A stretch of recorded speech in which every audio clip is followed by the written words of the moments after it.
Hello, Hi, how are you? I'm good. How are you? Good, good. Thank Yeah. you. Welcome. Hi, Caitlin. Hi, Anisha. Hi, Melissa. How are you? Hey, good. How are you doing? Good. Good. Hey, Chris. Hello. At the VA. Good. Claire's still kicking. Just barely. Hey, let's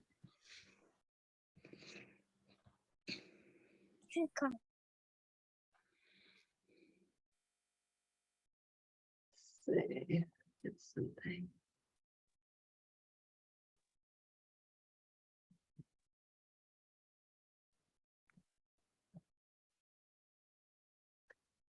Hey, Abigail. Hi, Leah.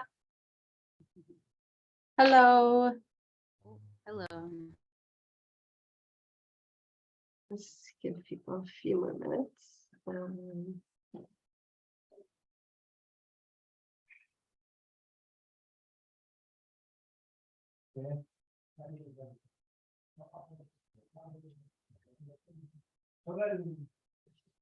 right.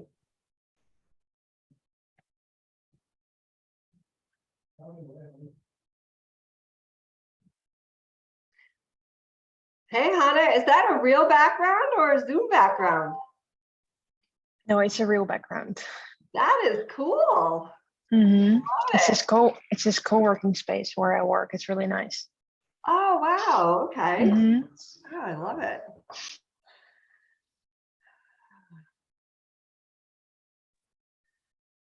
All right. I know we have two people today, so why don't we go ahead and get started? Does anybody have any announcements? Any items to share?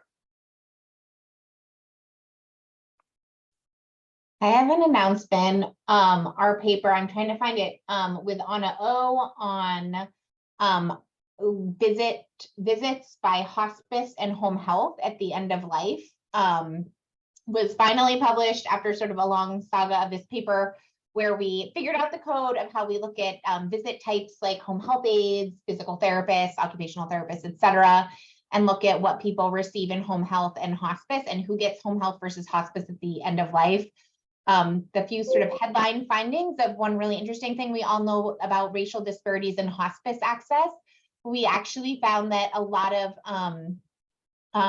non-Hispanic, Black and Hispanic Latino older adults not served by hospice are being served by home health at the end of life. And when we look at visit types, we actually see the same intensity of visits across both programs. Those who get both hospice or who transition from home health to hospice get the most visits. But they're very different compositions where people in hospice get more aid visits, but people in home health get more therapy visits, which all make sense given the billing incentives.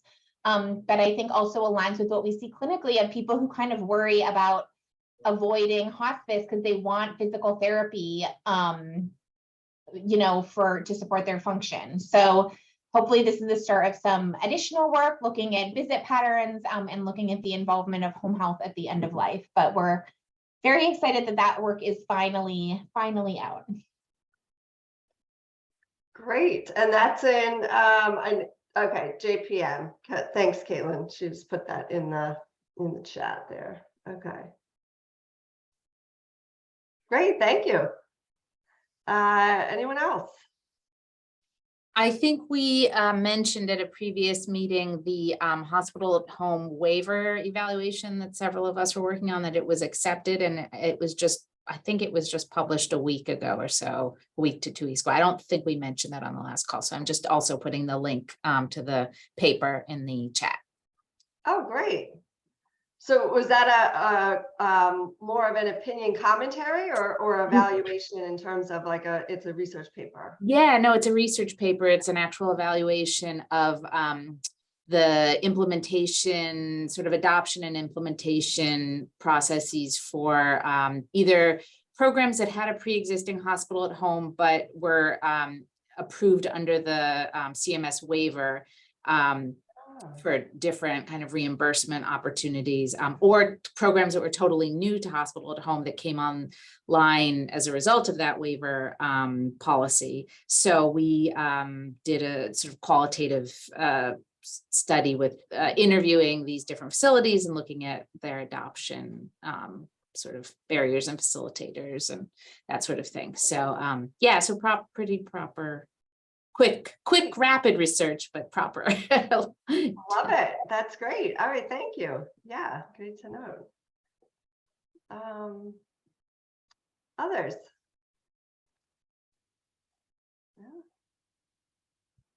All right, let me just give a quick update. I know it's been a little confusing regarding our faculty evaluations and the timing. And so it looks like we're supposed to have them done by this week, by the 15th, just having done the paper evaluation. In the next day or so, Yvonne will be sending out an email to schedule your 15 minutes with Sean, and that will be Sean and Tremaine, the week of November 9th. In between the 15th and the 9th, who's ever assigned to me, which is most people on the investigator track, I'll have Tamara send out something just to schedule 15 minutes with me, like, or more if you feel like you need more. I'm flexible. Probably the week of like the 31st. And I'll have big blocks of time, and you can just find a time there. And that way, if you have questions, you don't know where to put stuff, we'll try to find, you know, everything you've done should have a home somewhere on the evaluation. So I'll help you find that so that it's all then finalized by the time you meet with Sean and Tremaine. So hopefully that makes sense. It's on a quick timeline this year. But does anybody have any questions about that? Okay, so I'll make sure Tamara has the list, and we'll send out a link to meet with me. So. All right, and so we are thrilled to have both Bevan and Jenny today. Do you know who's going to go first? Bevan will go first if that works. Fantastic, thank you. All right. Well, thank you for the invitation. I'm going to go ahead and share some slides. And while I share, hold on a second. Aha. Hopefully everyone can see. So while while I'm setting this up, I will caveat right up front by saying, you know, there's a lot of information in here. It's probably like an hour-long presentation. I'm just going to hit the high notes as we go through. So I'll be skipping through, like, you know, large, you know, components of the slide deck. But, you know, if there's anything that would be helpful for me to pause on, or if there's anything that, you know, would be helpful to get more information on at the end, I'm more than happy to share or chat, you know, in another forum. But just want to make sure that I don't go over onto Jenny's time. So I'll be keeping a close eye on the clock. So I'm presenting today about a project that I've been working on for a couple of years called Identifying Patients Who Are Incapacitated with no evident advanced directives or surrogates. And this is a patient population that you may have heard about, you know, or, you know, seen rather in the literature referred to as quote unquote unbefriended. We're really talking about the same population of people, but we were hoping to give it a more descriptive title and use language where we can make an acronym. So we call these folks INNEADS, INEADS. So these are basically people who end up in a situation where they really have no social support, no family or friends who can serve as surrogate decision makers when they lose decisional capacity. And in addition, they also have you know, no advanced directives, and I'm using that term broadly, not just to mean you know, formal documented advanced directives, but also other information you know, in the electronic medical record that, you know, people can use to you know, guide their care in terms of, you know, their goals and their values. So that's the folks we're talking about here. I'm not advancing. Hold on. Aha, there we go. So this is a project was funded by NIH, the National Institute for Nursing Research. It's an R21. We're currently in our third and final year of funding. So we're going to be finishing up at the end of at the beginning of the summer.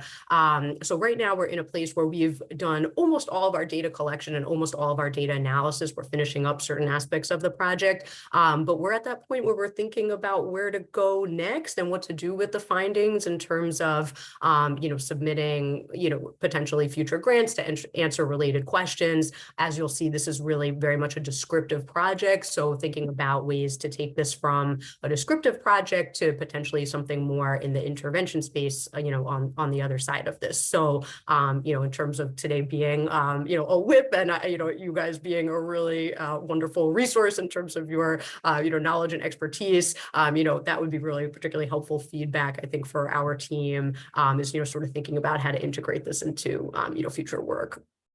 So I mentioned the team. This is just to sort of acknowledge, the many team members that we have on this. It'll be apparent later why we really need such an interdisciplinary team. This is nursing, social work, medicine, data science, informatics, and bioethics. I don't think I missed anyone there. So it's a wonderful team of myself and folks from Columbia and folks from Visiting Nurse Service of New York. So just a tiny bit of background on sort of why this population may be relevant to look at and why we sort of wrote this, grant about 5 years ago. 4 factors really coming into play. First, the population, of course, aging and living longer with dementia, potentially people, a greater proportion of the population not having decisional capacity for their care for a longer period of time. We also know that social isolation might be rising. We have many indicators of that. This has sort of always been true for older adults in this country, but there are other pockets of adults in this country for whom that may be increasingly true as well. Of course, we all know, 65% of folks lack advanced directives, and also, about 35 to 65%, depending on the estimate in the population, of hospitalized adults lack decisional capacity, at least at some point during their hospitalization. So all of this really begs the question, how do healthcare teams make decisions for patients who are in needs, again, incapacitated with no evident advanced directives or surrogates, right? So in addition to this broad question, we have some sub-questions, who is involved with the decision-making for these patients? Are there any guidelines or best practices that sort of guide the decision-making, or any legal, considerations that guide the decision-making? What segments of our population are most at risk for becoming in needs? And lastly, and this is the one that was sort of most interesting to me, because I am, like, by background, I'm an epidemiologist. So, the question of sheer prevalence is sort of my first go-to. How many patients really fall into this category? And we simply don't know. There's really not a lot of good data out there. And I will say there's really not a lot of data out there at all.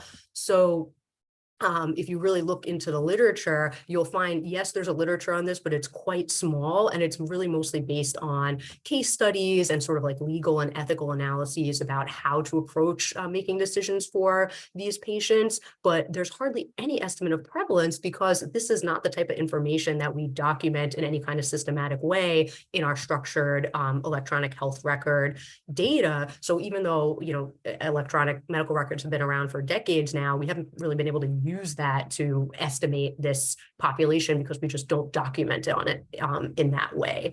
And, just for context, there's really only one, I would say, good study out there that has looked at the prevalence. It's back from, it's from back in 2003, 2004, and it was a little bit of like a prospective study. Basically, in one ICU, they sort of looked at their patients over several months, to see how many patients fell into this category, and they came out with a super high prevalence estimate of 16%. But it's important to note this is such a specialized population. It was an urban hospital that really serves a population with a lot of patients who are homeless, patients who have mental illness. It was before there were POLST and MOLST forms. So, all of these factors lead us to believe that this is probably a very high estimate that doesn't reflect the population generally. But it still is, really interesting study, and quite frankly, sort of the one of the only estimates really out there that's been published. So anyway, that brings us to our study. Hold on one second, sorry, I'm recovering from a little bit of a cold, so I'm hoping not to lose my voice. But our study, we were hoping to do a better job at the prevalence estimate for a more, generalized, swath of the population. using natural language processing on a set of clinical notes. So thinking that, previously we haven't been able to find much information in the structured data, but now that technology really allows us to do a better job with finding information in clinical notes using natural language processing, we were hoping in our first aim that we could try to get some prevalence estimate and determine some of the characteristics of adults who are in this situation in an acute care environment. And we also wanted to look at the community environment using notes from Visiting Nurse Service of New York of patients who are getting home care services. Wanted to look at some prevalence estimate of patients who are at risk of becoming in needs, meaning that right now they have decisional capacity, they're living on their own, but they have medical conditions. That means they might end up back in the hospital and lose decisional capacity, and they have no surrogate decision makers, and they have no advanced directives or really information documented to guide their care. So in addition to the prevalence estimates in those two groups, in the acute care environment, we also wanted to, for anybody who we found who sort of did fall into this category, we wanted to do kind of like a human abstraction of these notes to try to glean any information we can basically about who is involved in the decision making, what's the timeline for decision making, are there any delays, any policies or best practices that are referenced and documented, and also whether and how the patient's characteristics and patient's medical history, et cetera, factors into the decisions that are made for that patient. So this was our goal for AIM 1. And our goal for AIM 2, this is really just sort of a classic qualitative study to help us, contextualize a little bit what we were, hoping to find in AIM 1. We wanted to explore this phenomenon of in-needs patients from both a clinician and the patient perspective. So we are doing interviews with, healthcare providers of all sorts on both the community side and the inpatient side, and also talking to some experts, who serve on, ethics boards, or who have some, lawyers who have some, their legal practice in this area, just to try to glean more information about, decision-making for these patients. We also want to talk to patients who are sort of in this group of people who are at risk of becoming in need. So we have done interviews with VNSNY patients who sort of fall into this category of being at risk. And really our goal here is just to learn more, think about if we can figure out any barriers and facilitators to formalizing and standardizing some clinical decision-making processes for these patients. And then on the prevention side, see if there's anything more that hasn't already been learned, but see if there's anything more we could learn about helping this particular group of patients sort of prepare, since we know that they're in a situation where they don't currently have advanced directives or surrogates. How can we really target them and help them document some information to make sure that their care is aligned with what they would want, at the time at which that becomes relevant. So that was our second aim here. As promised, I'm going to go super fast through this, but I did just want to hit a few high notes about sort of our, our methods in figuring out a prevalence estimate, and then I'll sort of give you the, the highlights of the results at the end, and sort of talk about it a little bit in the context of what we're finding with the qualitative data as well, so we can, have a little, conversation about potential next steps. But basically just, an overview, we used a publicly available data set from Beth Israel Deaconess Medical Center. It's all patients from 2001 to 2012 who were admitted, who at any point in their care had a stay in a critical care unit. They're included in this database. It's called the Medical Information Mart for Intensive Care 3, or MIMIC 3. It's very cool if you're ever interested in getting your hands on this data. There's about 53,000 hospital admissions and among 46,000 unique patients in the database. And we were only looking at adults. So for our analysis, we had about 24,000 admissions among 18,000 unique patients. And basically, we had all of the structured data that you would typically think of, demographics, vitals, labs, procedures, medications, information about admission and discharge. But in addition, we also had all of the clinical notes written for those patients during their hospitalization, which we would be able to use, for our NLP analysis. So we included in the end in that population about 418,000 individual notes. We basically included all notes from any note writer. The only ones that we excluded were ones that we thought would have absolutely nothing to do with having information about somebody's in need status. So like radiology reports and pharmacy and things like that we excluded, but almost everything else was included. And overall, about 70% of the total notes were from nursing, which sort of, makes sense in an acute care environment, isn't surprising. So just really briefly an overview of the NLP methods. I'm about to skip a whole bunch of slides that goes into detail. Again, I'm happy to share them, but for time, I'm gonna just give a really bird's eye view. But essentially, the goal is you get together a group of, content experts to identify the main categories of information that you're looking for in the notes. And for us, those main categories were sort of the three elements of being in need. So decisional capacity, presence of advanced directives, and presence of surrogate decision makers who can help, make decisions on the patient's behalf. So those are our three main categories. And then from there, you create lists of subcategories that, sort of fit into those main categories. And in each of those subcategories, you just develop a whole list of words and expressions that you're trying to pick up on in the notes that you think might be related to those main categories. So what makes NLP different from like a keyword search is that you start with, your list of terms and expressions that you can think of, but you're basically training the algorithm to find that and more. So that plus synonyms or other phrasings or, other spellings, basically things that are also related to that concept, but might not be picked up in a keyword search. So you train the algorithm to find those words and phrases that apply to your categories and subcategories, and then you do some basically validation, right? Human validation of the algorithm to make sure that the algorithm is accurately detecting these phrases or essentially these categories. And then once you've sort of, established that the algorithm is valid, you apply it to your whole data set and you're able to really see the frequency with which all of these different subcategories occur in the data and try to make some sense of it. So I'm skipping. So if you want this information, I'm happy to share. But I'm going to go to, I will tell you, we validated the algorithm. It mostly performed very well with a few exceptions, but I really just want to show, in our limited time, what the categories were. So for domain one, or, our main category one, surrogate decision maker being available or not, we came up with some subcategories, some of which indicated reduced likelihood of being in needs, like if you're married or if you have relatives or if you have, community or religious connections.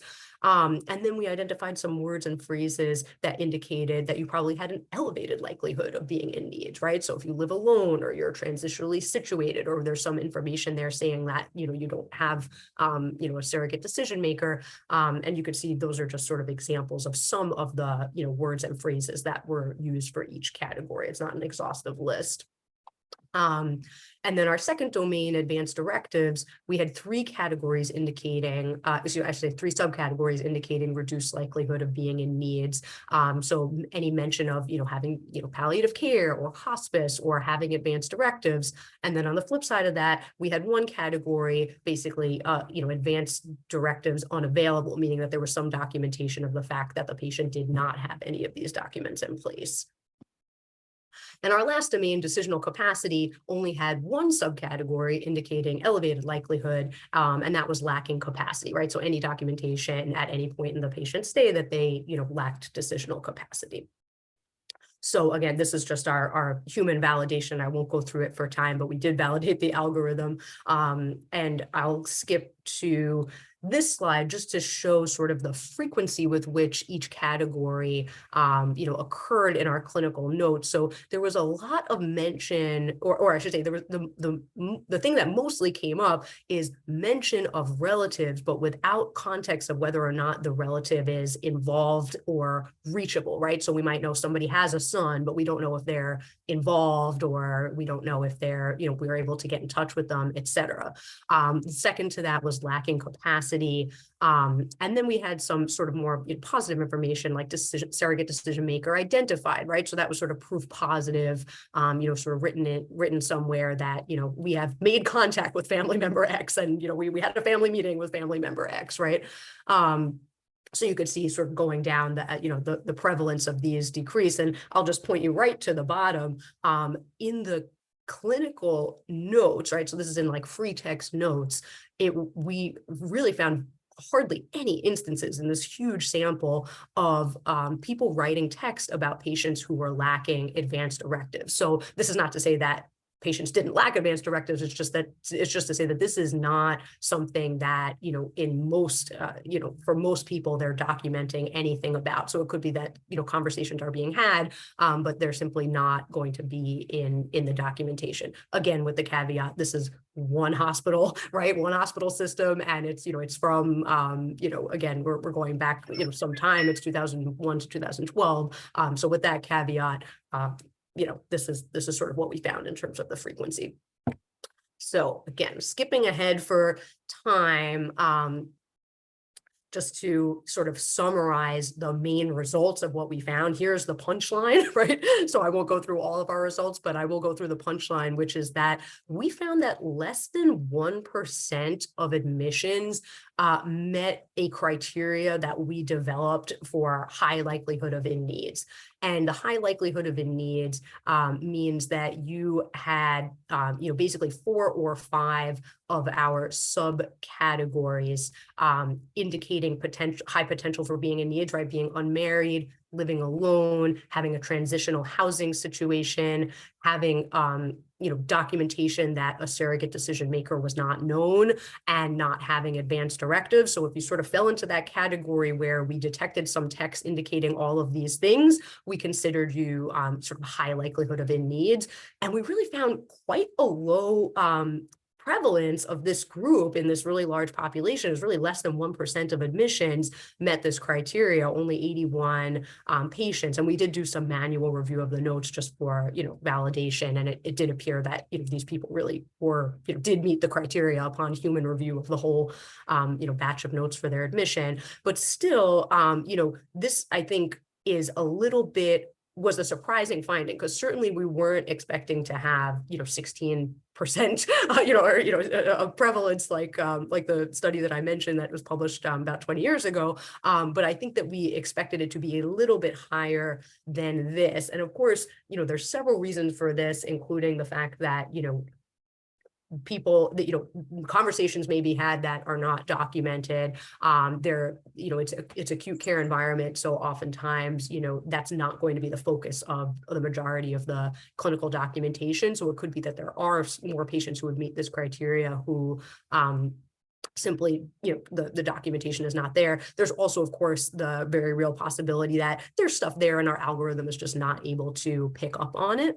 But I think a third possibility, and something that the reason that I believe it to be a third possibility is because we're doing this mixed method study, and we're beginning to do some of the qualitative analysis with our interviews of clinicians, and specifically the clinicians who work in the home care environment. So nurses and social workers who work in the home care sphere. What they're telling us is that, for most patients who they would consider in needs, right, who are sort of in this situation, it's a little more murky and a little less black and white than what our algorithm would be able to detect. So oftentimes what they see are patients who functionally are in needs, and they don't have any advanced directives, and they don't really have a surrogate, but maybe there is some family member who comes into play who's not really serving as a surrogate and isn't a surrogate that the patient wants, or isn't an appointed surrogate, but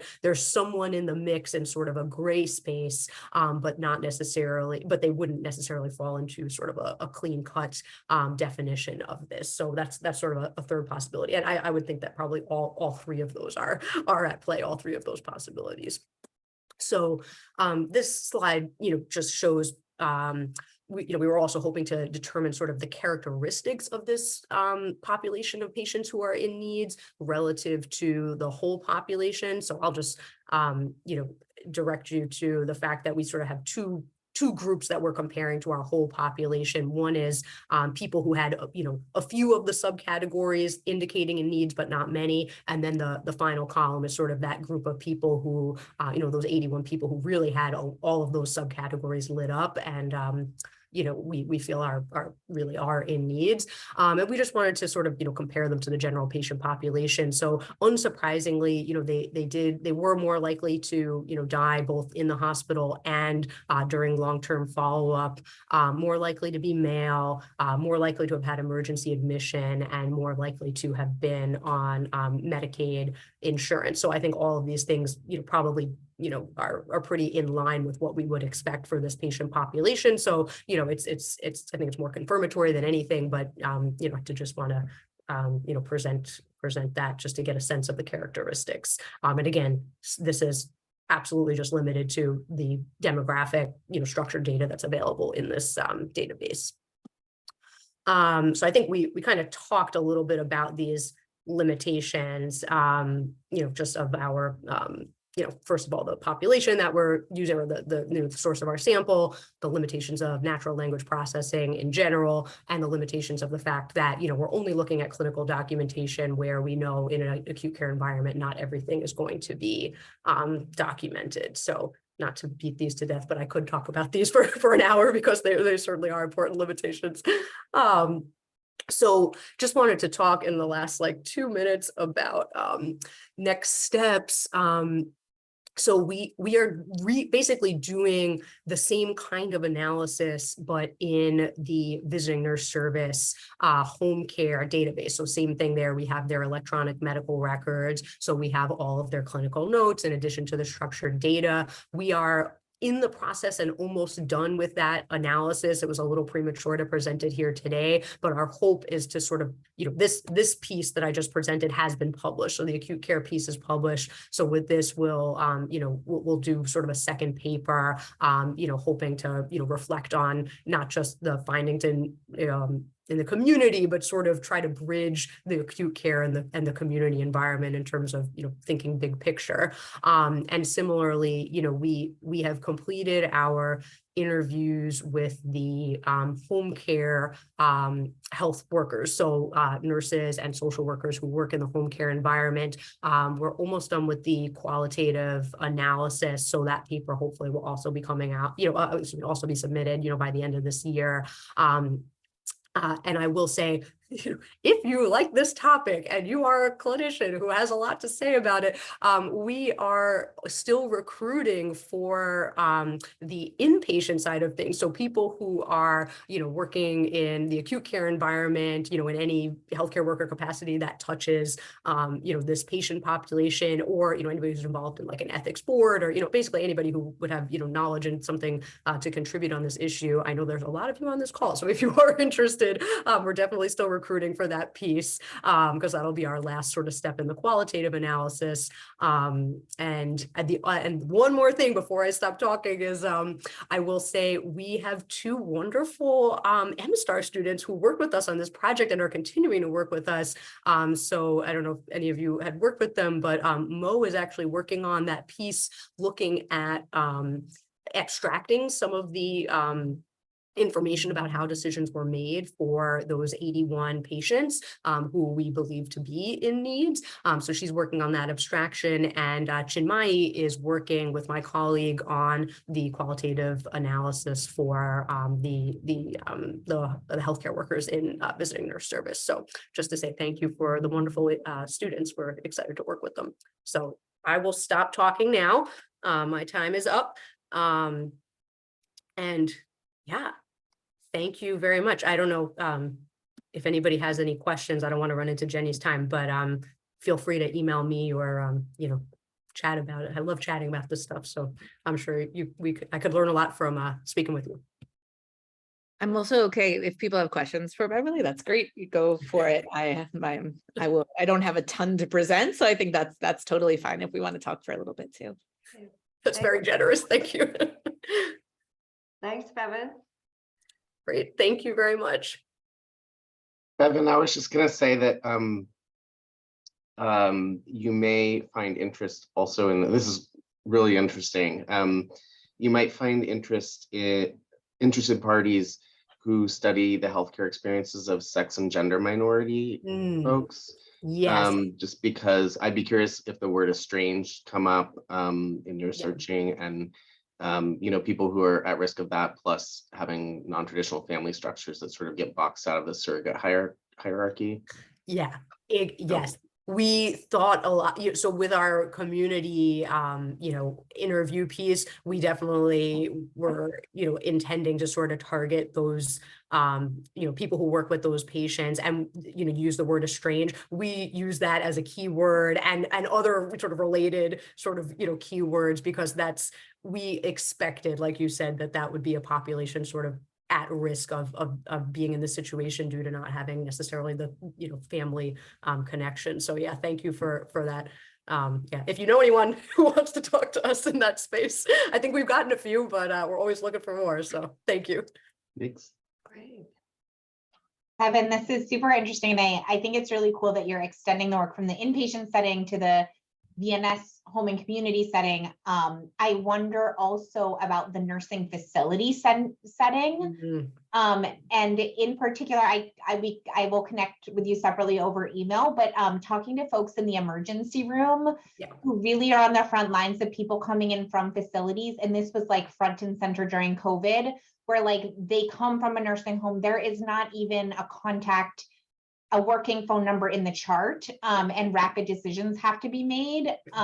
They have a lot of thoughts about that situation. And I think that might be another place to look at people who end up in facility level care and might have cognitive impairment, but also just have no contacts. No, absolutely, Claire. I totally agree. And that's like a big, this was originally supposed to be focus groups, and now we were going to have a whole focus group just for the ED environment for that reason. And also, looking at some long-term care stuff. So yeah, I totally agree. We're recruiting for a different, like kind of similar, but different study in the ED right now. So we can't recruit there yet for this, just because I feel like we're asking like a lot of the same, people. So, but as soon as that one ends, that's when we're going to start looking in the ED. So yes, thank you. And any suggestions that you have, for other, like for long-term care stuff, would love that. So thank you. Great. All right. Well, thanks so much for sharing all of the different things that you're doing. We look forward to hearing even more about it, Bevan. Thank you. Thank you. Jenny. Yes, thanks, Bevan. Okay, here, let me share my screen. Does that look okay? Can everybody see? Yes. Okay. So, all right. So I'm going to talk about long-term care context and hospice service use. So this work is building on things that I've worked with Melissa and Catherine and Karen predominantly using MCBS. And I think some of this we presented looking at the project kind of started with Pepper pilot funding, looking at residential setting and hospice use, in particular, the sort of assisted living plus, like these people who are not in a long-term care facility, not in a nursing home, but not in the community, and really trying to understand what that looked like.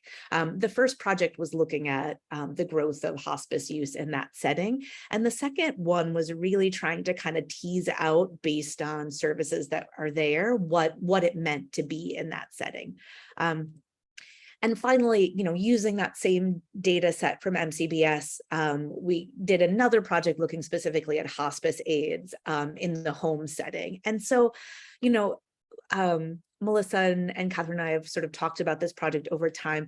I think it's very interesting. I mean, to me, the take-home message of the hospice aid paper, which obviously is like the little piece of it that I'm the most interested in, is that it's not clear why people get what they get in hospice. And when it came to hospice aides, it kind of seemed a lot of people got a lot of hospice aid visits, but they just sort of stayed the same. It depended more, it seemed like, on the hospice than on the characteristics of the individual. And I think because the work that I'm interested in is really about this kind of long-term care setting, in the sense that, like, what does it take for somebody who has a lot of needs to be at home to get the care they need? What this follow-up project really is focusing on setting is how is hospice care different in these different settings? So you can imagine, in a nursing home, people have 24/7 CNAs who are there providing direct care. There's nursing care on site, physician visits in that setting. What does it mean to be on hospice there versus assisted living, where there's some availability of direct care? Where there's often nursing care available to give meds, but may or may not be involved in other ways, physician care in that setting. And then in the home where, the long-term care context really is family support and paid support. So the goal of this project was to look at sort of type of hospice care in the past, looking at home health aides, or hospice aides, we had limited it to just routine, people who receive routine hospice care at home, to think about inpatient hospice care, respite, routine care, and then again, dive a little bit more into that care from aides and from nurses and sort of understand what's going on and how that context shapes what care looks like. So this again is using the Medicare Current Beneficiaries Survey. And you can see here, there's, just over like 2,300 decedents who had hospice claims looking from this 2010 to 2019 period. And, we limited to the people we had a good amount of data for, and then kind of in this final pass, limited it to people who had 7 or more days of hospice. So that might be something that we can talk about as a group. It's when I looked at this before with hospice aides, there are these really short stay people in hospice. And, if we're interested in the different hospice services, if we're interested in aid visits, if we're interested in respite, a lot of times when it's so fast, people are really, getting just sort of bare bone services. So we made the choice to kind of limit to people who were in hospice for over a week and look at the care they received. So here we see differences in decedents by setting, right? And so this is not super surprising. So the community plus, so just to clarify, so the community setting is people living at home. We also included in here people living in basically kind of like senior housing, where maybe they have a little bit of transportation services, maybe they have a little bit of housekeeping, but they don't have that nursing level of support. In the previous work, that had kind of emerged as a distinct group. What here we're calling community plus. So this maybe is what you would think of as an assisted living, where there is a nursing support, as well as all these other, availability of personal care and these other services. And then the third category is facility, sort of traditional kind of nursing home facility. And what we saw, is what we had seen before. So not super surprising in this community plus setting. People were older, there's more likely to be white, more women, more educated. And what we saw is then, in the facilities, that's where you had people who were the lowest income, who needed the most help, the most comorbidities, and the most dementia. So obviously, care will be different because the people are different. And this is just sort of an overview of the fact that it is very different depending on where you're living and what long-term care context you require. Then we looked at hospice care experiences by setting. And so these are the slides are busy. I kind of included everything we're looking at here. We're just sort of looking through some of this data. But when we looked at the kind of hospices that care for people in these settings, the hospice characteristics were actually quite similar, similar hospice ownership. So in that balance of for-profit, nonprofit, similarly freestanding hospice. And we're going to look a little bit more into these data, but it didn't seem that there was a particular kind of hospice that was pretty much only a nursing home setting. And, when you looked at by setting, you can see that dementia as a primary hospice diagnosis was more prevalent in facilities and community plus, which makes sense because that's who's living there. And also enrollments were longer in that setting, which again makes sense because it's people who have dementia and maybe don't have these illnesses with with such a predictable course. What we saw that was interesting when we looked at kind of the actual visits that were happening. So people in the facility setting, in the community plus setting, were more likely to have just sort of regular routine hospice care. And people living in the community were more likely to have respite care. I thought it was interesting, actually, like inpatient care, continuous hospice care, those actually weren't that different when you compared, you know, the long-term care setting. Where you really saw the difference was in respite care. And, you know, and overall, like in general, the people living in facilities and in Community Plus had more of this regular sort of routine care. It was the most of their hospice care episode. And then we looked at nursing visits. So visits for nurses and hospice aides. And, you know, everybody got a little, you know, there's a lot of nursing overall, right? There actually, which we're starting to explore a little bit more in the community setting, there was, you know, only 90% of people had any nursing, which to me, I think of like nursing as like what happens when you have a hospice episode. So I'm not exactly sure where, you know, what that is. We're sort of looking at that a little bit more. But I think, you know, bottom line is overall, a lot of people had nursing visits. There were more nursing visits in the community, which again, maybe speaks to the needs of those individuals. But, you know, what I found interesting when you look at hospice aides, people are both more likely to get a hospice aide if they live in a Community Plus, so assisted living, or in a facility. And actually people received more hospice aide visits if they lived in a facility. And so this is something that we kind of seen before.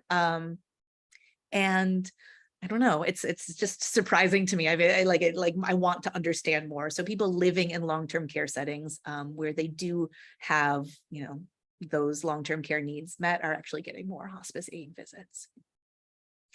And then we tried to drill down a little bit to understand, you know, what are factors associated with receipt of any hospice aide visit, and then the proportion of days with a hospice aide visit. And, you know, when it came to like any visit, the dementia status seemed to matter in the community and in the Community Plus setting. In the facility setting, it was maybe a little bit more about ADL help. But then when we looked at the proportion of days with a visit, you know, there were a few things that seemed to matter throughout, but the real geography mattered more than anything else in terms of like who was getting more hospice aide visits once that hospice aide was sort of in place. And we also looked at factors associated with any hospice nurse visit. So this is this finding that is a little bit odd in the Community Plus. It's like everybody got a nursing visit. In these other community or facility settings, there were more people who didn't have a documented any nursing visit. And then when we looked at the proportion of days with, and I'm sorry, these labels I didn't update the labels here, but this column, the sort of second one in community, second one in Community Plus, and the second one in facility is looking at factors associated with more nursing visits. And, you know, things are sort of scattered over the place, but the one little bit more consistent finding is that with dementia, there tends to be less nursing visits, both in the community and in the facility. And so this is just sort of the data that's new that Karen just sent, but I think is important to think about too. So, you know, we think of the long-term care context of assisted living or of a nursing home. You know, what's that long-term care context in the community? Basically, who's helping? And this first column here is sort of our full population of the community. Like I say, there's two pieces to it. So it's the people who are living in independent residences and these people living in, you know, sort of the equivalent of senior housing. But when you put them all together, you know, what you really see is that people in the community, for example, on average, you know, 1.6 helpers, almost 30% have 3 or more people helping.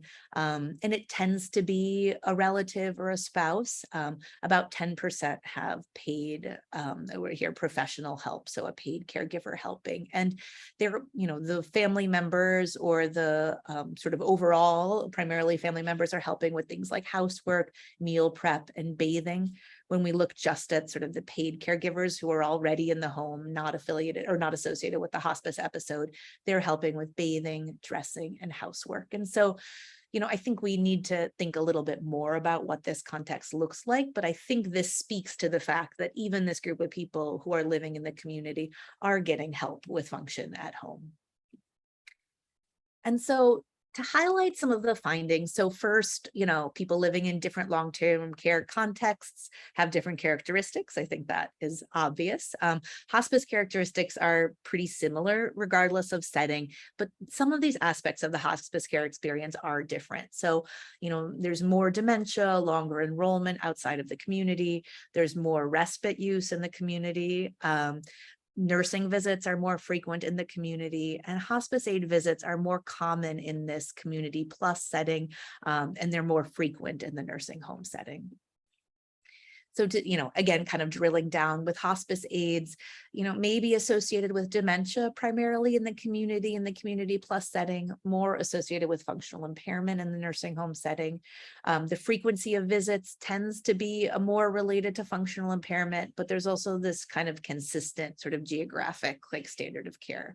And nursing visits, the frequency tends to be a little bit less with dementia. So kind of putting it together. Oh, sorry. One last thing I just wanted to mention, this is a limitation of using MCBS in this setting. I mean, and there's different limitations, but the one that I think matters maybe the most for interpretation of our findings is that a lot of these variables about the context, about functional impairment, about kind of big picture, what's going on with these individuals come from their MCBS survey prior to hospice, prior to death, right? So this could be a year before, it could be 6 months before, it could be 2 years before. So we're not able to sort of say what was happening in that moment when hospice came. And so, I mean, I think in general, we're probably underestimating the amount of support people need, the amount of functional impairment they have, sort of the burden of their chronic illnesses. And that's true, obviously, for all the different contexts. So I think, where we're at with the project now is trying to see how it all hangs together. And so I just wanted to focus actually on this maybe the most, present some of kind of how I'm thinking about it, but get feedback from you all about this too. So, hospice care looks somewhat different in different settings, but it actually didn't, to me, seem like it was that different. I mean, there's small things here or there, but there's not as much that's different. And so, one finding that I think might be relevant is this sort of nurse and hospice aid trade-off, particularly around dementia. Is there sort of substitution happening, or is it just that there's different needs and people are, the hospice is deciding to meet them in different ways. I think also the question is if there's not a lot of differences, is that a good thing or a bad thing? In certain ways, I think that I thought there would be more differences, right? So you shouldn't just get a hospice aid no matter what. If you're in a nursing home, that doesn't all hang together for me. Though maybe you can make the case that this extra support is what people need, and this end of life time is very, the needs are very specific, and you need people who can really meet those needs. So I think that's an open question. I think, when we looked at factors associated with needs, again, there wasn't a lot of differences. I mean, dementia seems somewhat important here. And I think that there's larger discussions happening. And I feel like, people in this group are doing work related to this. So sort of dementia and hospice, and how is hospice care different for people with dementia? Both how is it different, but how should it be different? And, do we need more tailoring of dementia care to the needs of people with hospice? Particularly if we're thinking about long-term care context, if we're thinking about assisted living in nursing home or care at home. And, this geographic difference frequency, I think, is just important to acknowledge this idea of standard of care. I mean, it was one of the findings when we were looking at hospice aid specifically. It kind of seems like, hospice, many things are the same in many places, but some are different. And I think something like hospice aides, who are not core members of the team, there's probably more opportunity for variability. And I think that probably is problematic, right? I think if there's not an agreed on setting where these aides are important or a way that they fit into the care team, I think we could do more to standardize that. And I think this larger question from me, is why this is interesting, which is sort of how is hospice interacting with the supports that are already in place in the care context. And again, I think relevant for hospice aides, where has the potential to be quite redundant or not with care that's already in place. And I think we really do need qualitative follow-up to understand when people are using hospice aids. But thinking of, the sort of overall care context, I think a lot of hospice care is supporting, there is a focus on supporting family caregivers. Hospice care really seems to be set up to do that. I think, the limited data that we have about helpers also indicates that there is paid care in the community happening. And so a question of how hospice care is supporting that element of the care context. And I think it's important to think about in the community plus or facility setting, maybe who needs that support is the rest of the care team, and how the hospice team collaborates with nurses and LPNs or other direct caregivers in these different long-term care settings is something that's really important. And again, particularly in places that are staffed 24/7 with personal care, what does that hospice aid add? How can they add more? And, the hospice care that's delivered in these settings needs to be thought of in the context of the care that's already there, the existing care. So, I think it's only 5 minutes left, but questions or input from people about, are there data elements that if we could get would make this all make more sense? Does this sort of interpretation of the findings that overall there's not a lot of differences and we don't know if that's a good or a bad thing, but it is what it is. Does that make sense? Or did, people see other things, other parts of these findings pop out? And also, are there other kind of important take-home messages that maybe we've been overlooking? So thank you. And yeah, any thoughts would be appreciated.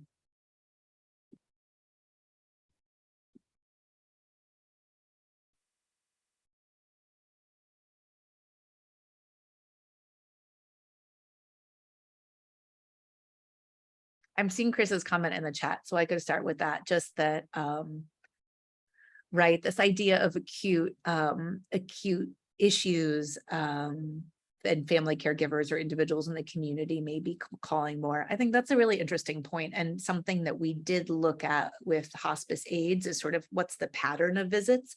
Are the visits sort of same over it turned out they were kind of the same over that whole period where the nursing visits kind of increased as the end of life approached.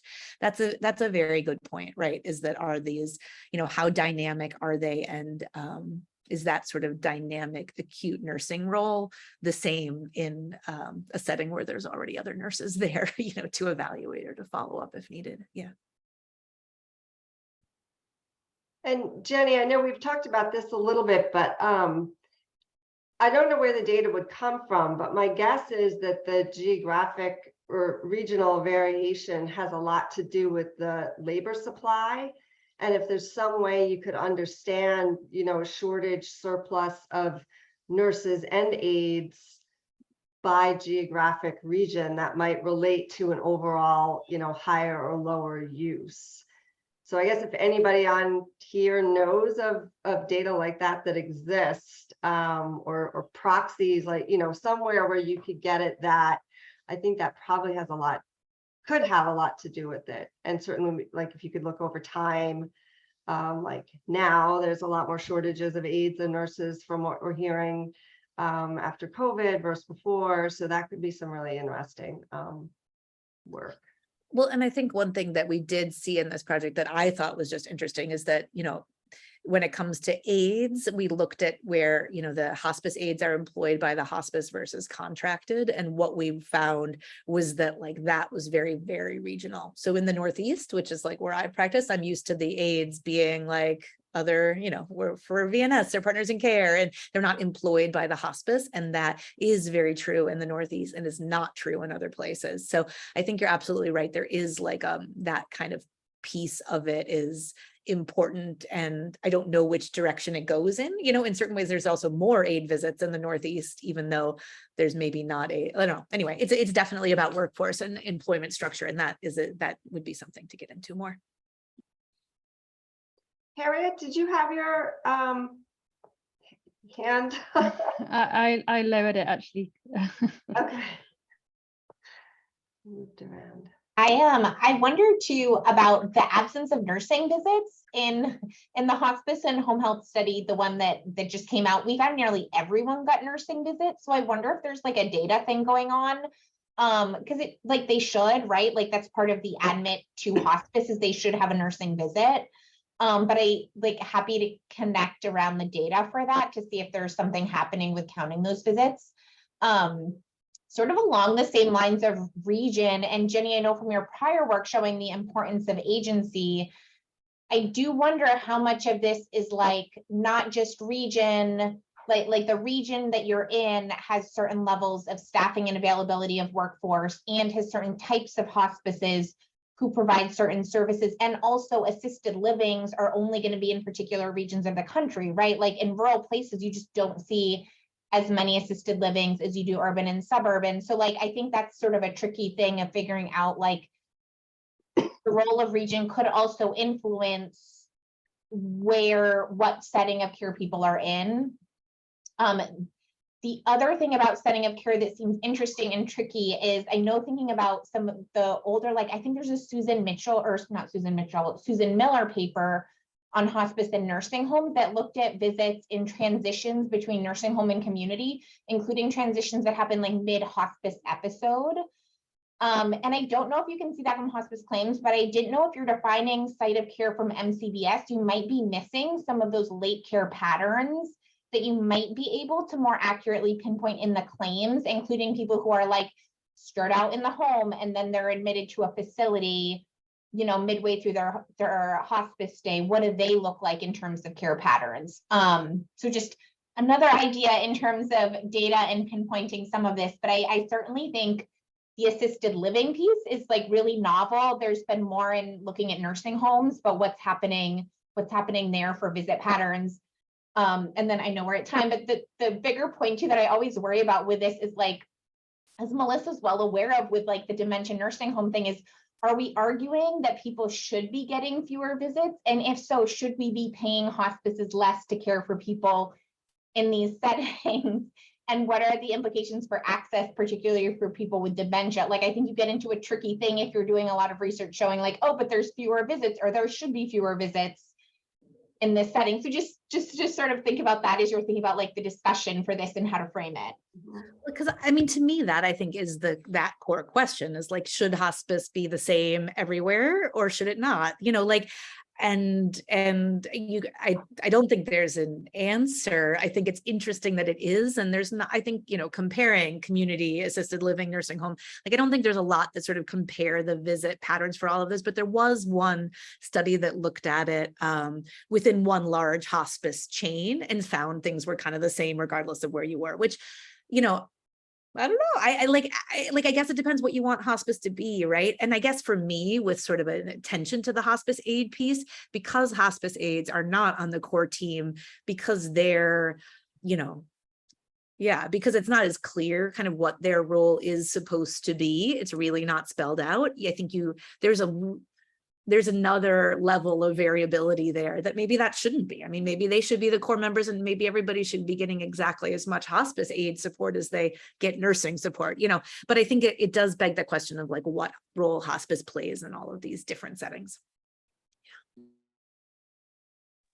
And we're at time, but thank you guys. Any other questions or anything else, please email me or call, you know, whatever, we can talk through it. Cause I do, you know, we've been meeting and trying to figure out how this all hangs together and like what it actually says. So I appreciate everybody's help. Great. And take a look in the chat, Jenny, and just make sure you've seen all the comments before you hang up. So, all right. Thanks so much, everyone. I know this was an additional one we had because we're off next week because many people are away. So thank you all for participating. Look forward to seeing you next time.